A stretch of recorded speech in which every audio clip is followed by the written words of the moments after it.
I'll be honest with you, before the game started, let me shut my door. I want an echo. Okay, before the game started, I was a little bit stressed out because the line moved from 3 all the way down to 1, and then it moved from 1 down to +1 Nebraska, meaning there was an expectation by the people who are professional gamblers and by Vegas that Nebraska should lose this game. A lot of Nebraska fans started texting me. A lot of my friends started texting me. What do people know that we don't know? Why is Nebraska not getting a good look or a good spot in this game? Why are people thinking that they could lose this one? And I thought maybe it's the injuries. Maybe there was something announced or something I don't know about.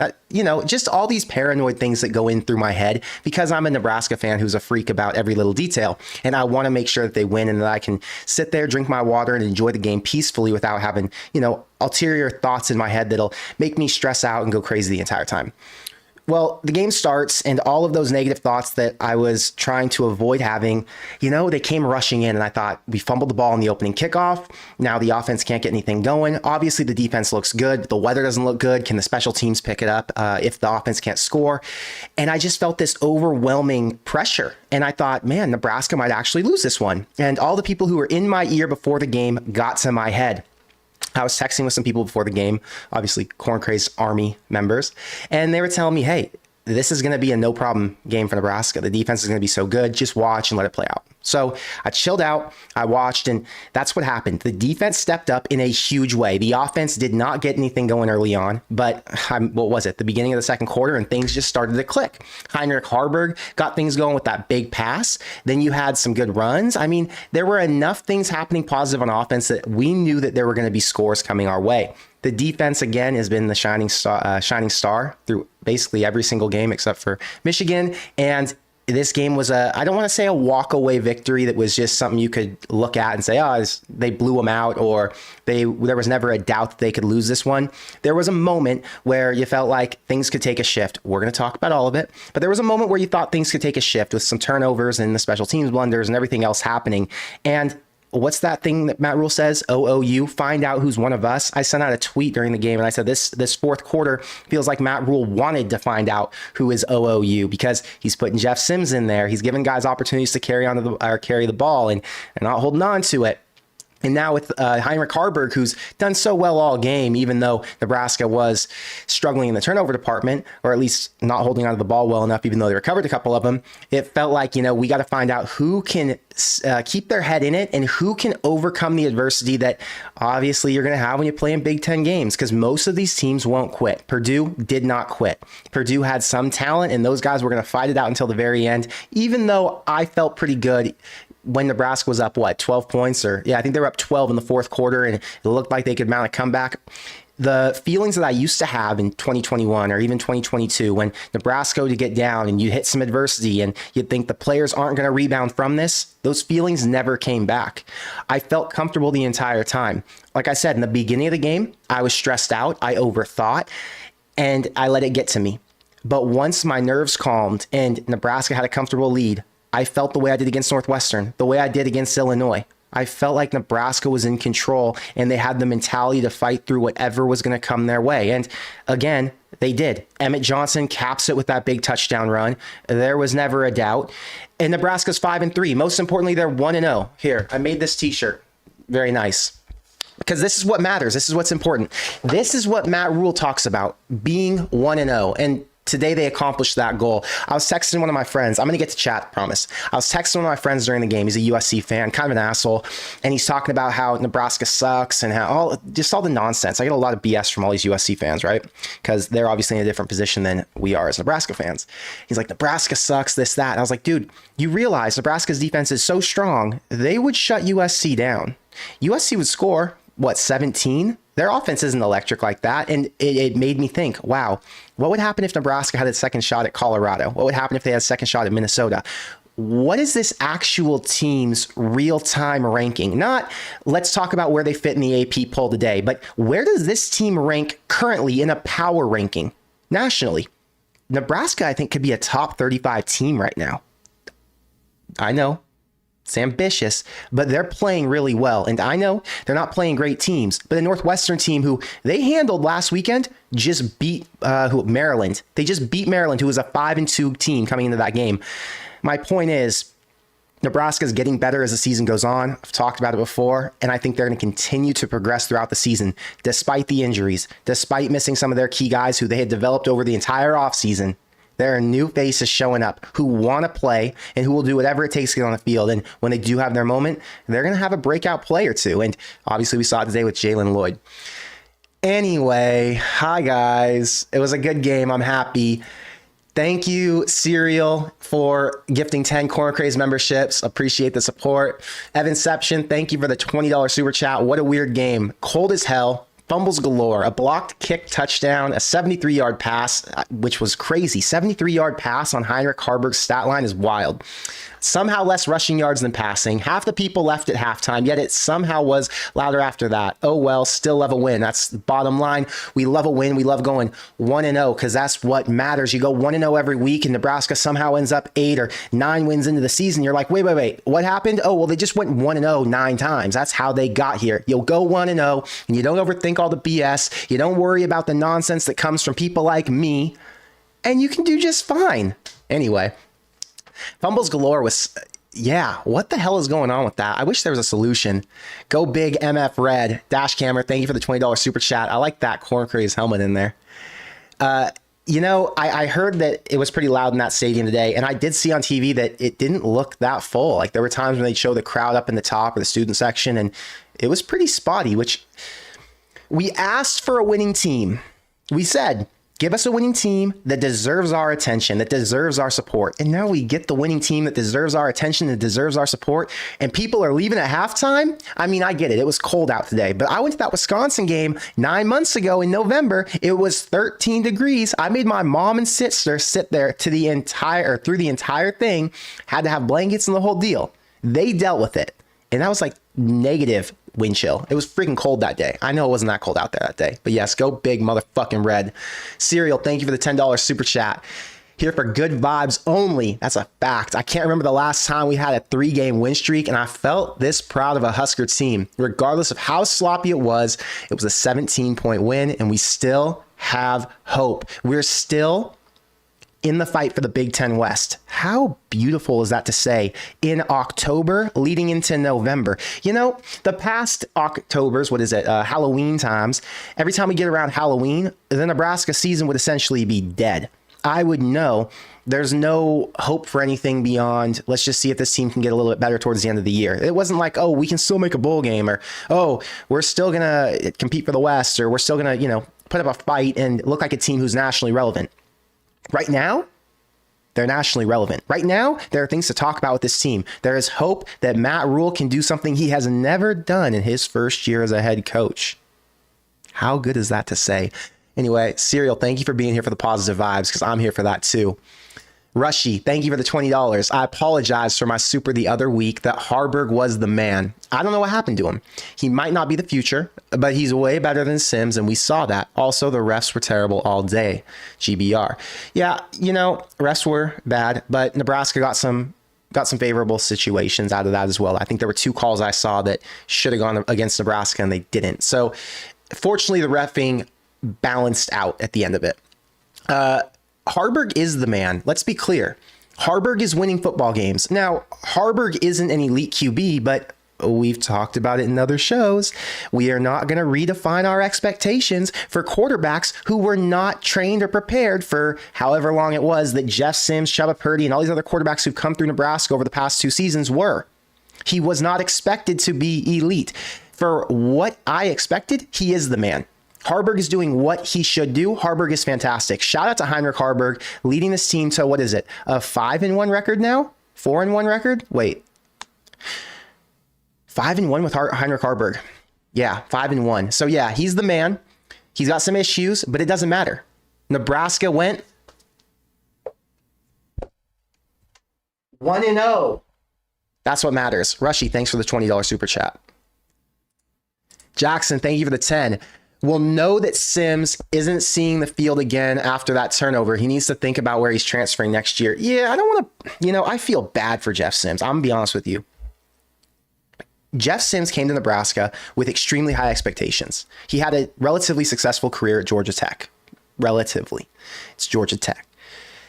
He gets here there's a lot of pressure to be good at Nebraska. I mean, we are crazy fans, not the biggest fan base, but we are the most rabid fan base. We are the most intense fan base, and we're in your freaking head. There's no question about that, right? He gets here, things don't go his way right away. He picks his head up and he fights through, and he finds a way to stay positive. He keeps going to practice. He keeps cheering on his team. He's on the sideline every week, being positive. Gets a second opportunity today. I was so excited for him to get that second opportunity. And I just said, as long as Jeff Sims doesn't give the ball away, he could get some more playing time in the future. And it's going to obviously build his confidence back up. It's a feel-good story. You know, he doesn't have to be the starter, but you got to get him back and not being just a sideline contributor, not a cheerleader, right? You want to get him in the game. And then it happened.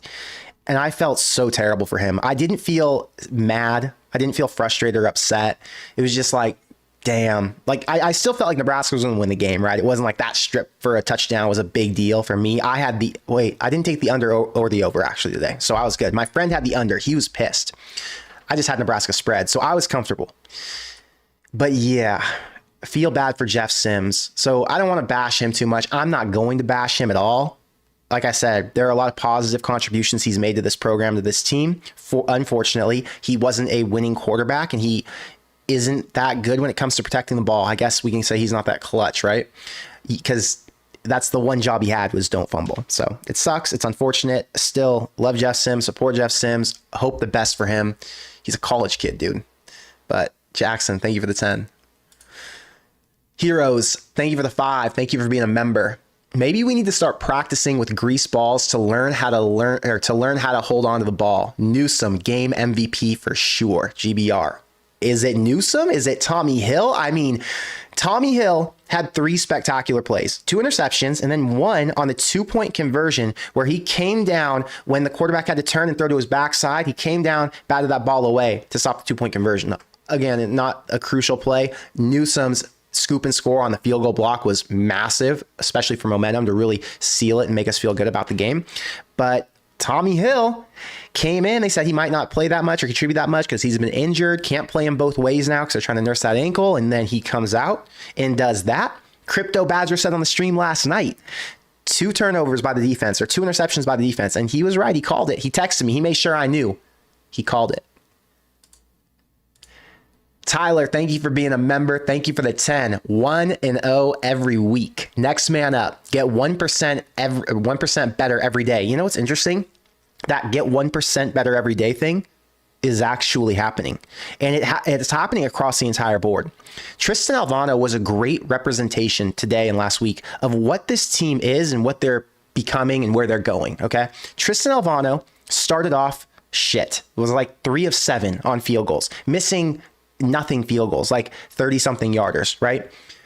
Even though we knew he could drain the 55-yarder in Memorial Stadium on a freezing day with wind. We knew he could do it, but he wasn't doing it. So he found a way to get a little bit better as the season's gone on. Last week, hits the 47-yarder. Crucial kick when you only win a game by, 8 points? This week, hits a 55-yarder with wind in the freezing cold. That's a clutch moment. It's a big game for Nebraska. You're at home, a lot of fans. It's a 55-yarder. Sets a career long as a college kicker, which obviously as a true freshman, you're going to have to do that at some point. Incredible bounce back for him. And it's a representation of what this team has done so far. Started off like shit. Could not get the offense going to start the season. They found a way to improve. That 1% better every day. Figure out how to get to 1-0 every week. Find out which guys are OOU, and it has all worked out in their favor. I'll tell you what, I'm bought in. If you suited me up, you put me in a Nebraska football helmet, I'd run through a wall for Matt Rhule. I believe in the vision. I believe in this coaching staff. I'm not saying they're going to win every game. I'm not trying to sell you on the idea that they're going to win every game. And I'm not trying to tell you, I'm not trying to overhype it. But in a rebuild, when the expectations are what the expectations are, especially at a place like Nebraska, especially at a school who's been so morbidly terrible over the last few years. Well, more than few years, but you get the point. It's impressive to see what he's done. With his background and knowing, I don't want to say that he intentionally destroys programs and builds from the ground up, because that's not what he does, right? But the way he builds programs and the way he builds cultures is it results in less wins usually, because he's not aggressively pursuing winning right away. He's trying to get the little things right, the details dialed in. If guys are being assholes, he's not playing them, right?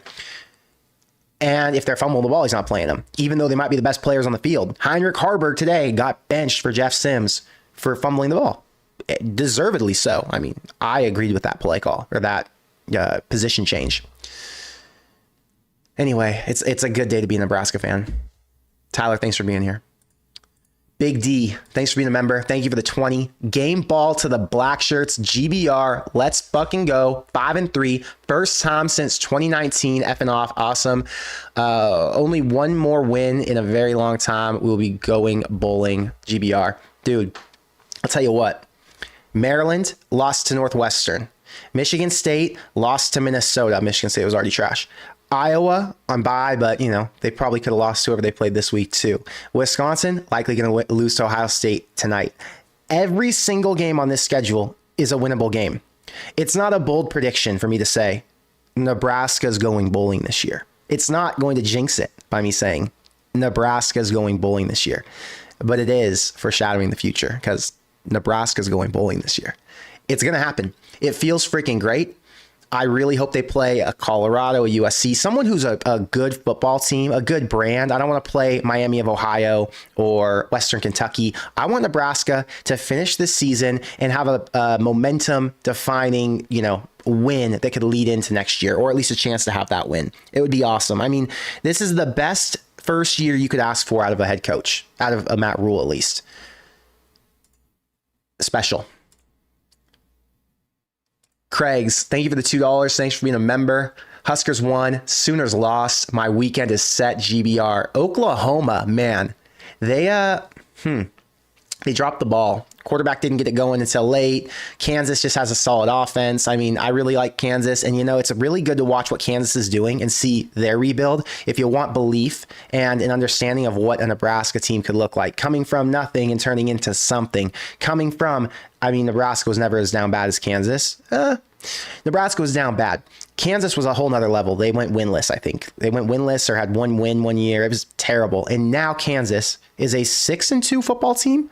They're going to be a top 25 football team again for the second time in 2 years. I mean, it's quite the rebuild by Leipold, and they're a blueprint for what Nebraska is going to be. So it's exciting. Noah, thank you for the $2. Thank you for being a member. Entire defense should be the MVP. I think they are. Lauren, thank you for the $2. GBR from Northern California. Northern California was turned up today. We had some protesters on the field before the USC Cal game. I don't know what they were protesting, but they wanted to delay it. Maybe they were trying to cheat for Cal, and all I know is I think Cal's leading USC right now. Going through chat, guys. I'm scrolling. Okay, I'm back at the bottom. 4 hours to Lincoln. Thank you for the $2 super chat. Appreciate the support. Jim says, please let me pre-order a 1-0 hoodie. Rhule rules. Thank you for the $5.55, Jim. I should make some 1-0 hoodies. That's the next step. 1-0 hoodies, and because Nebraska's got the OOU, we need the 1-0 for Corn Grays. Ardwin, I'm sorry I missed your super chat. Send me your question or your comment. I'm going to respond to it right now. Rushy, thank you for the $5 for Tommy, MF, and Hill. Oh, and that amazing kick by Alvano. Glad the kid is getting his confidence back. Nebraska needs a kicker bad, because when you're playing in close games in the Big Ten West, you got to have a guy who can make them. And thank God Tristan Alvano can. Corey, thank you for the $10 super chat. Rhule's comment on Q high-fiving Tommy on the run back was funny. I finally believe that the boys have bought in and believe in themselves, especially seeing Heinrich in Rhule's ear to get back in. I saw Heinrich in Rhule's ear to get back in, and obviously he got back in and did what he could at the very end. They sealed the win. Gave a great handoff to Emmett Johnson to put the knife in, or the nail in the coffin. I did not hear what Rhule's comment was yet. I haven't watched the presser. You guys are going to have to tell me what Rhule said, Q said, or what Q told Rhule. But yeah, I saw them high five down the sideline when they returned it. That was pretty freaking awesome. Chad says Purdue was playing for their bowl game. It's true. They had a lot to lose today. and they lost everything today. That's the one problem for Purdue. And what's good is Nebraska's playing teams who still have something to play for. And in this back end of the stretch, Michigan State, you could argue, doesn't have anything to play for. Outside of that, Wisconsin, Iowa, Maryland all have a reason to play hard. Maryland wants to get to a bowl game, and obviously their coach is, a seasoned guy. They've got an NFL caliber quarterback. They got to play well. Wisconsin and Iowa both fighting for the Big Ten West, so there are going to be some really competitive games coming up. The last 3 weeks have been quote unquote easy against Illinois, Northwestern, and Purdue, but things are going to get turned up a little bit. Brace yourselves. Things are going to get tough. Gavin, thank you for the $2 super chat. Tony White deserves a raise, GBR. 1,000,000%. One of the most talked about things now is, does Tony White get poached? Does someone come in and steal him away? It would be very frustrating. I don't know. I hope they give him a raise, though. Michael, thank you for the $5 super chat. If you got a comment, I'll respond to it. Appreciate the support. Ardwin says, he met me at the Wisconsin game and how cold it was. It was freezing. I remember, Ardwin. I remember. It was freezing that day. I think you were in a beanie. I was too. Freaking cold that day. It looked cold out there today too, though. People were sending me pictures. People were all bundled up. I didn't realize it was going to be that cold at the game, though.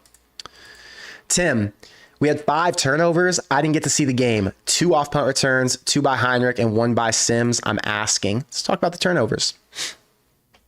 Got you. This is a great time to pull up the box score. Pull up some of the stats. So Heinrich had a decent day. Not his best. This was what I thought Heinrich was going to be when he came in against Louisiana Tech back then. I thought during Big Ten play, Heinrich is going to be a quarterback who goes for less than 150 yards a game, completes 5 to 10 passes, and Nebraska just tries to run the shit out of the ball. And that's what he was today. He completed 6 of his passes for 122 yards. Obviously, there's one play in there that was massive to Jalen Lloyd for 73, hit him deep downfield, and Jalen was just wide open, beat this dude over the top. So that was where the bulk of the yards came from. And he only rushed for 22. I talked about it in the video this week. You're not allowed to get frustrated by Nebraska passing the ball or not running it with the quarterback a bunch this week, because Purdue was going to be able to stop it. Now, Nebraska ended up trying to run it and tried to do their whole Harburg game plan anyway. It didn't work. Purdue was ready for it. They stopped it. They knew. I mean, you had an extra bye week to prepare for it. You know what the Nebraska offense is. It's hard to defend because there are some really talented athletic guys on it, but Purdue knows how to stop it, and they did a good job. So, Harburg, 0 interceptions. That's a positive. Now, the negative for Harburg. He had 2 fumbles. He lost both of them. Jeff Sims had a fumble. He lost one of them. Alex Bullock had a fumble. Lucky as hell to get it back. And Nebraska ended up in the turnover margin going -3? Yeah. No, -1 because there were 2 interceptions. So Nebraska lost the turnover margin.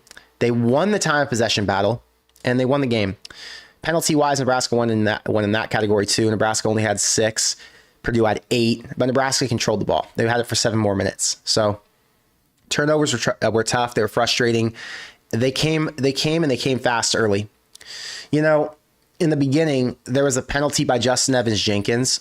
It was a holding on the opening drive, I think. Was it the opening drive? Whatever. They tried to go deep twice on that drive. It was a fail, and Nebraska wasn't able to get points. And the defense just kept coming up big. And they ended up holding Purdue to a 4th and 11 early on, and Purdue wasn't able to convert it. And the whole team revolves around the defense. If the defense can play consistently, if Gifford can make the tackles in the open field like he continues to do, if the defensive line can keep getting pressure on the quarterback, Jamari Butler, Blaze Gunnerson, Ty Robinson, Nash Hutmaker, this James Williams dude who came out of freaking nowhere. I don't even know who else. Prince Will was out there. Chief Borders was rushing there today. I mean, Nebraska's got a lot of guys on the line who are getting pressure. And the DBs are awesome too. I can't say enough good about the defensive backs and the defensive line and the linebackers. This defense is rock solid. They're a top 15 defense nationally. There's no argument. Statistically, they're going to be a top 15 defense, I think. Let me see what Purdue did today. I didn't even look, to be honest with you. I got ready for the stream. I made my new t-shirt, and then I just hopped on here. I didn't even look. Okay, they held Purdue to under 100 yards rushing. They held Purdue to under 100 yards passing. It's a man's game. This defense is nasty. Sacks. You had Butler with a half sack, but tackles for loss. Nebraska was coming in there multiple times. Hudson Card didn't get sacked because he wasn't actually trying to pass. He was actually trying to run it, but they took him down to the backfield multiple times. It just feels good to have a good defense, man. It just feels good to be able to say the black shirts are back. I said Nebraska's back today. And who was it? Crypto Badger texted me. I said they're back. He's like, well, I don't know if they're back yet. No. They're back to winning the games they're supposed to win. They're back to meeting and living up to expectations. They're back to not giving games away. They're back to not being a joke, and they're back to not embarrassing themselves, right? This team respects their coaches. They respect themselves. They respect this university, and they're fighting till the very end. They're clearing out all the bullshit in their head to make sure that they go 1-0 every single week. They're back in that regard.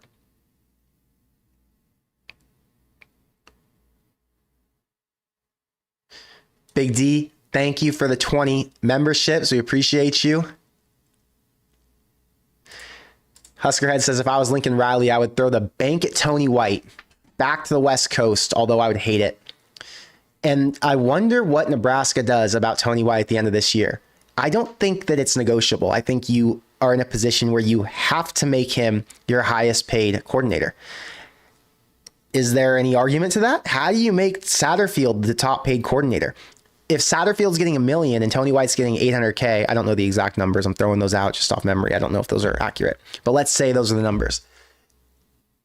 Tony White is the coach who's producing these wins right now, preserving these wins right now. Yeah, got to find a way to keep him.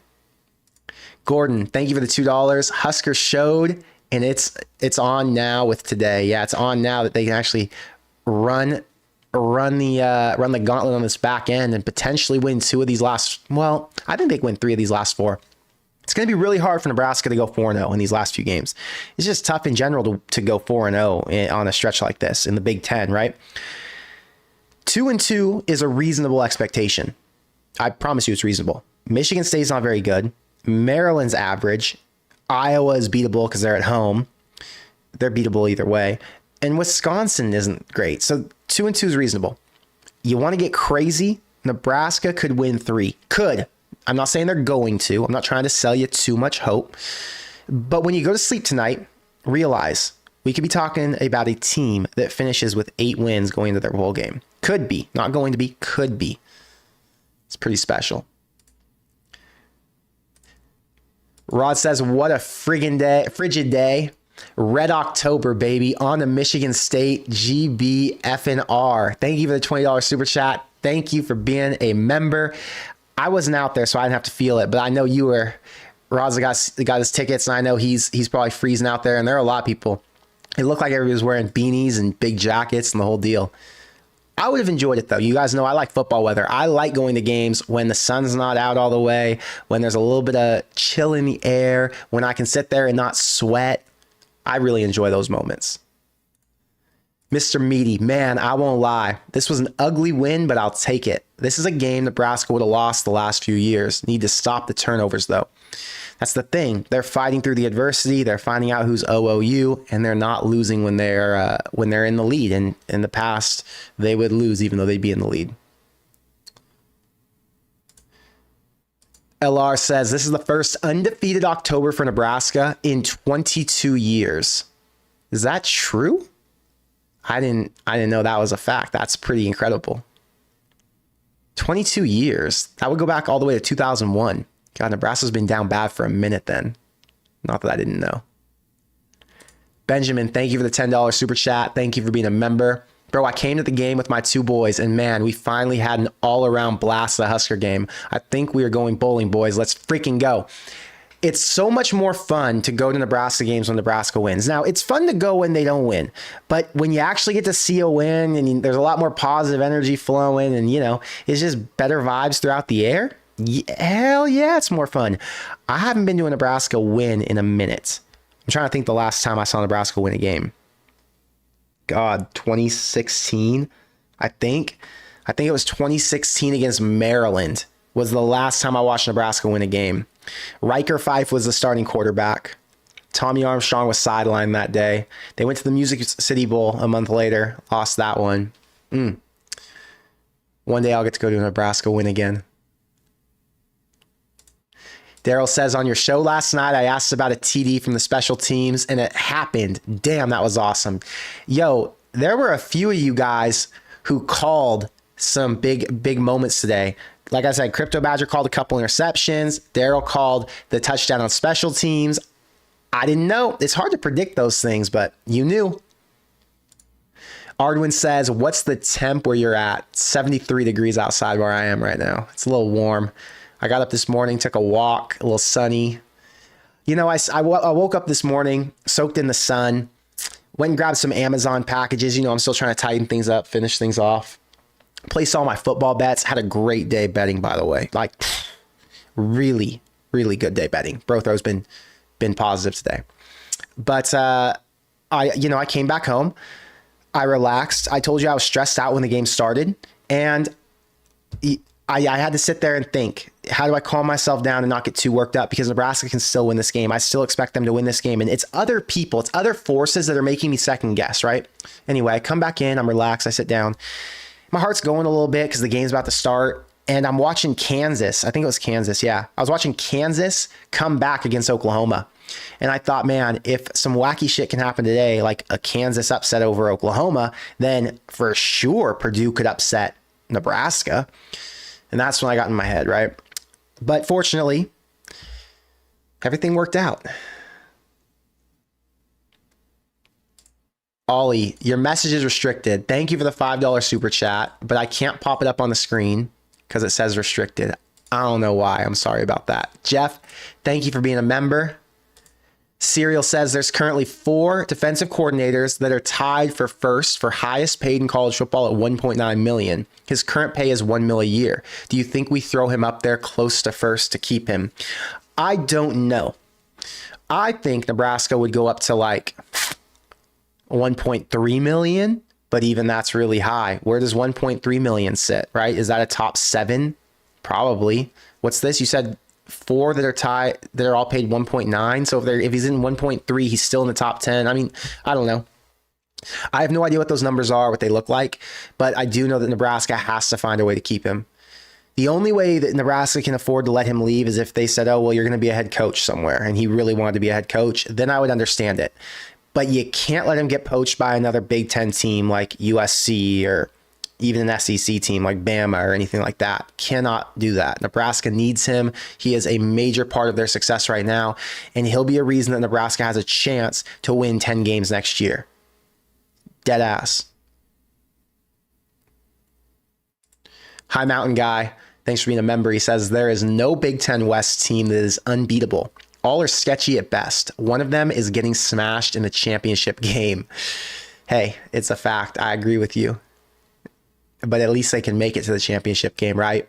Winning the West is still an accomplishment.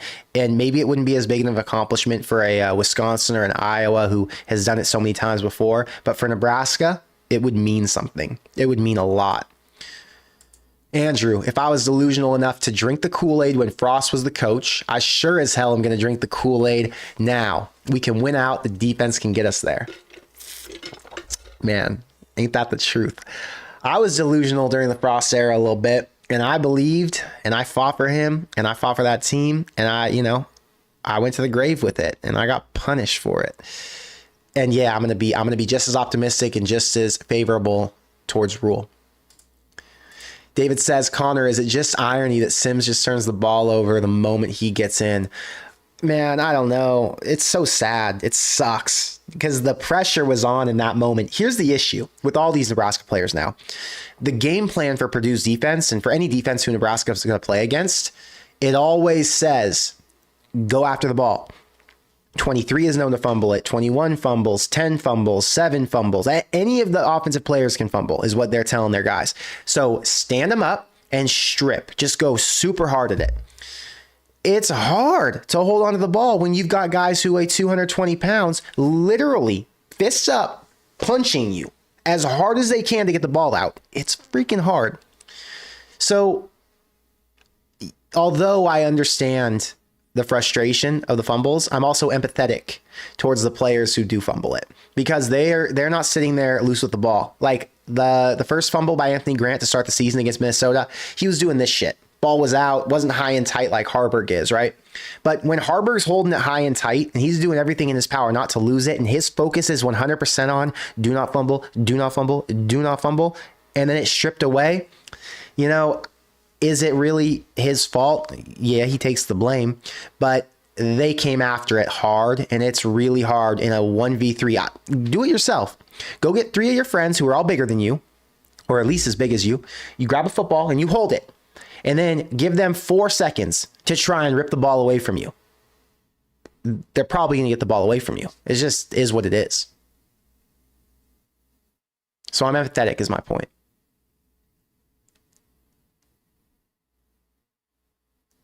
Sean says, love the red light in your room. I think what I'm going to do is I'm going to go red light here and then go red light here. That's kind of the game plan. I'm still working on what I'm going to do in the middle here. It's coming together, guys. I put my my sound pads above me yesterday, so I'm trying to reduce the noise. I shut my door before the stream started to try and reduce the noise. So anyway, I'm doing my best. We're coming together. It's looking like a solid spot. Serial says we're going back to the defensive coordinator talk about how much he would have to make and where he would rank. If he got $1.3 million a year, which would be a $300,000 a year raise, he would be tied for 11th with Iowa's defensive coordinator. That's wild. I thought it would at least be top 10. But yeah, maybe they got to go to $1.5 million. Time and Money says 1-0 Corn Craze shirts. Maybe we do need some 1-0 Corn Craze shirts. I'm going to have to do a surprise drop. That'd be a good idea.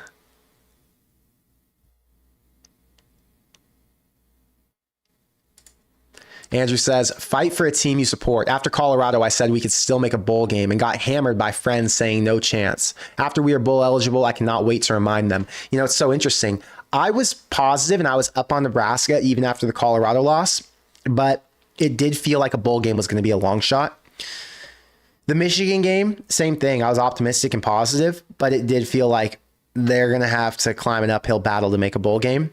Now, hindsight, man, Matt Rhule really came in and fixed this culture and kept these guys motivated and focused on the goal. They focused on 1-0 every week. Jeff, thank you for the $10 super chat. Thank you for being a member. GBR, baby. Don't lose white yet. That's crazy. That's the whole narrative. That's the one that we worry about. The narrative is, can they hold on to their coach who's been so good and led a defense that has been so dominant? Ardwin, thank you for the $2. Johnson was running pissed at the end. He ran pissed and he finished the day. Where's his numbers? Hold up. Johnson finished with 13 carries for 76 yards in the TD. He averaged 5.8 yards a carry. Josh Fleeks, 3 carries for 19 yards, and then he had 2 catches for 24 yards. Fleeks looked pretty damn good. Jalen Lloyd and Jaden Doss both look pretty good. I think Jalen Lloyd's going to make a big impact down the stretch. Jalen Lloyd looks like he's going to be a solid receiver in the future, and it looks like he's ready to play now. Malachi Coleman, I think, had 1 target, but it was on a holding, like they held him downfield as a PI, so yeah. Eagle says, off-topic question, will you do a video talking about the new NCAA team setup? NCAA 16 team setup? Oh, NCAA 16 team setup. Got it. I was confused. Yeah, once we get to points where we're talking more about that and where that's, you know, in the news, then I'll talk about all of it. I promise. Anything that's trending, anything you want to hear about, I promise you I'll make videos about it.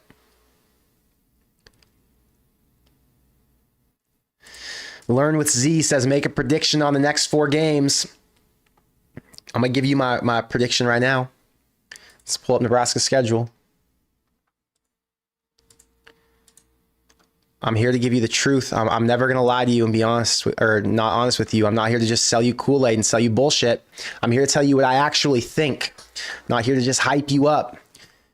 I think Nebraska's going to win next week at Michigan State. Right now, FPI says that Michigan State's going to win this game, which is a shocker to me. Michigan State lost today. They're 2-6. They're going to have to win out for a bowl game, which isn't going to happen. It will be cold. It will be a November game in Michigan.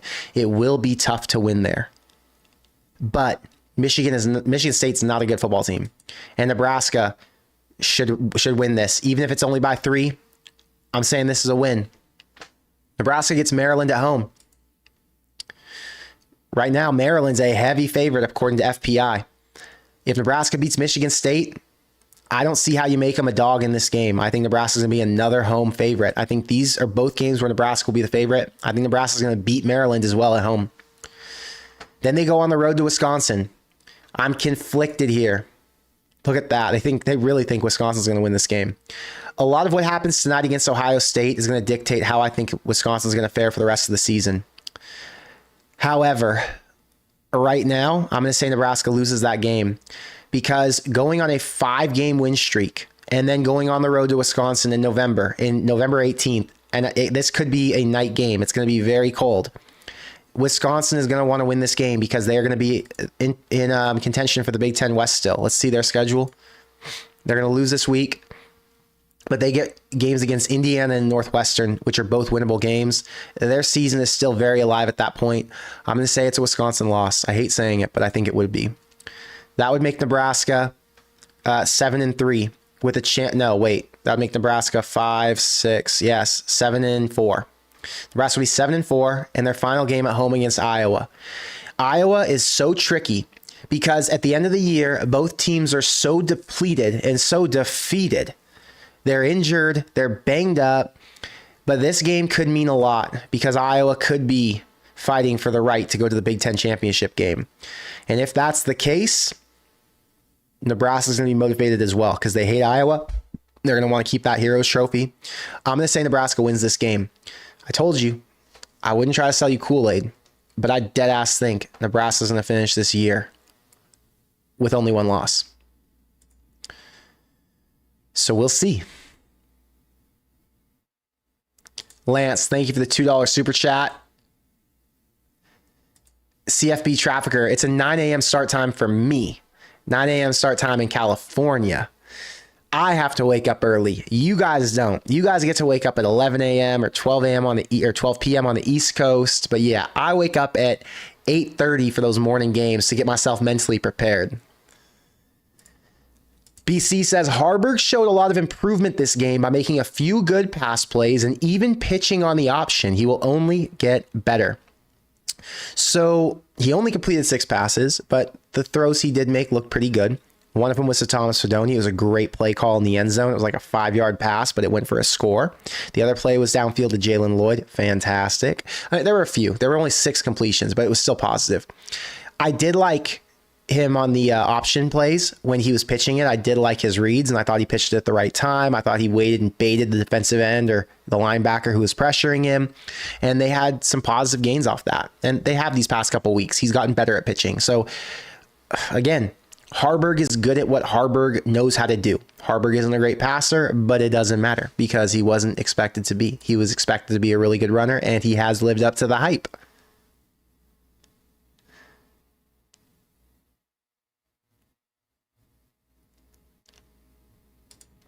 Wade says, why not ask White what it would take to keep him or give him top money with if we keep getting at least a tiny bit better and more?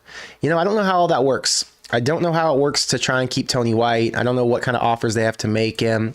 It just kind of is what it is when it comes down to the negotiation, I guess, and hopefully they're able to. Really quick before I get back to chat, I want to shout out our sponsor for today's video, Character Chronicles. I talked about it last night. Adam just hit 10,000 subscribers. He's got a website where he talks about, or where he posts about all of the content that he puts out and his shows. So if you haven't visited the characterchronicles.com, make sure you check it out. It's an easy way to find everything that Character is featured in. He's got his Big Ten show here. He's got the ticket shows here. It's really easy to navigate his content. Oh, you can find Corn Craze content here. John Johnson, We Love John, Rob Zaska, Travis Justice, Don Collins. I mean, we got a lot of content on this site. It's an easy way to find all of it. So characterchronicles.com, again, Great supporter of our show. Helps me to keep the content free and make content every week for you guys. Vince, thank you for the $5 super chat. Satterfield in the box. Did he call a better game? Good question. I thought there were plays that he called that were really good. And overall, I would say there was one play that I didn't really like. He called a shotgun. What was it? A shotgun delayed handoff. It was a fake handoff, I guess, to Sims. And that was when Sims fumbled it on 4th and 1. I think with Jeff Sims, they could have gone under center and they could have done that Jalen Hurts kind of play. So on 4th and 1 at the 45-yard line, that was questionable. But there were really good play calls. So, good question. I didn't think about Satterfield being in the box until you said it. Did he call a better game? I don't know. Chat, you tell me. I think I did like the game he called. Thank you for the 5, Vince. I'm going to say yes. High Mountain Guy says Heinrich is the guy, and I think we agree there. But no matter how big and tough he might be, he takes a ton of punishment. They have to coach around that if they want him alive and upright. I was thinking the same thing, but that dude is a freaking bulldozer. They hit him, and he just bounces back up. Never seems like he's limping. Never seems like he took a beating. Just acts like it's nothing, even though he gets cracked at times, right? I definitely think that they got to figure out a way to protect him. But I also think him being in there makes me really confident and comfortable because he is so durable, you know? Crypto says, what's the percentage chance Nebraska goes 8-4? I don't know the percentage chance. Low, 20%, 30%. Nebraska would have to win 3 out of their last 4. They're projected to win 1 of those games. No, wait. They're not projected to win any of them by FPI standards. In terms of Vegas ranking, they'll be projected to win probably 2. So I guess you could say a 40% chance they go 8-4. Maybe that's realistic. Something like that.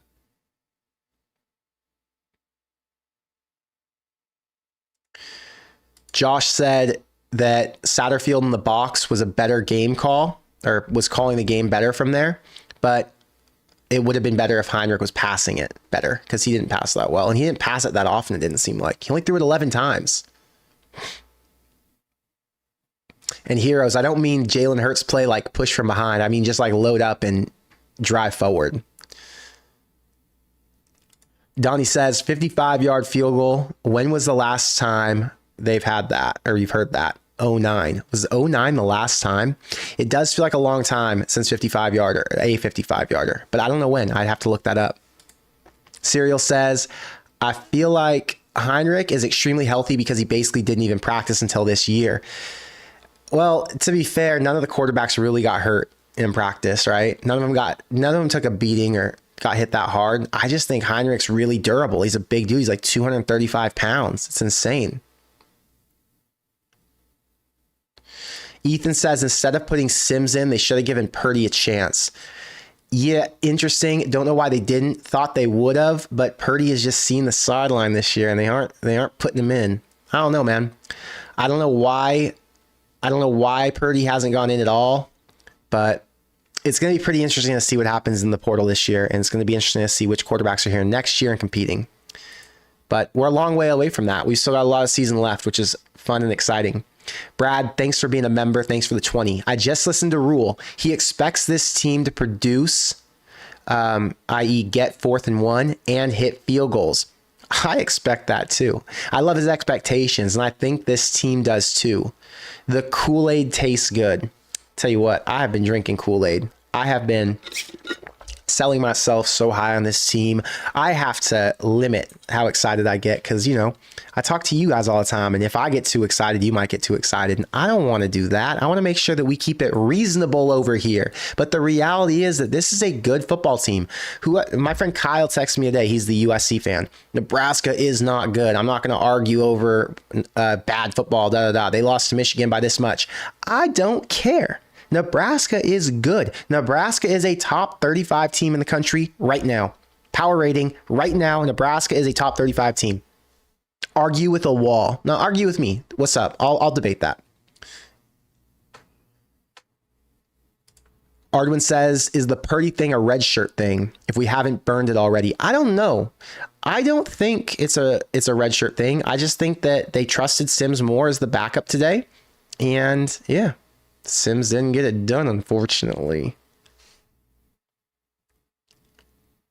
Dash Camera says he thinks they purposely. He says they purposely gave Sims the opportunity to fail, and at the time that it would be easily noticed. I don't think they intended for him to fail. I think they purposely intended for him to have a chance to succeed, a chance to redeem himself and say he can come in, under other circumstances when they're down in a game or whatever's going on. I think the fact that he did fail in that moment is going to make them second guess whether they put him back in another scenario. Like if they're in a dogfight with Wisconsin or Maryland and then Heinrich has to come out, do you put in Sims? I don't know about that. Richard says, how do you think the O-line played? I don't have many complaints. They had their moments where guys got through. They looked like the same O-line that we've seen this year. So is the word serviceable at times, but they're not bad. They're doing just enough. I'm not going to bash the O-line, right? We've done that enough in the past. They are who they are. And I think they played as well as, not as well. I think they played similar to what we've seen in some of their best games this year. I don't think that they had a big drop off. They're just kind of okay, is what it is.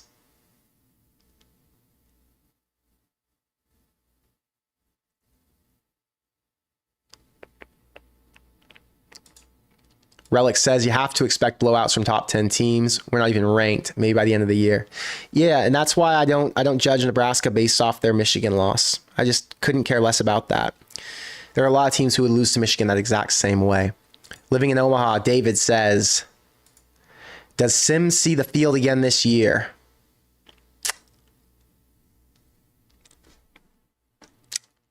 I don't know. I got no answer for you. But yeah, I don't got an answer. Barrett says, thoughts on the play call on 4th and 1, shotgun formation, no I formation.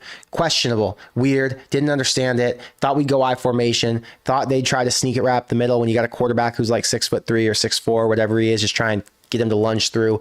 Don't know what that deal was. We already watched that same exact play call fail against Michigan with Heinrich Harburg on a 4th and 1 in the red zone. So weird play call. Not sure why they wanted to go back to it, but is what it is. They still won the game, thank God.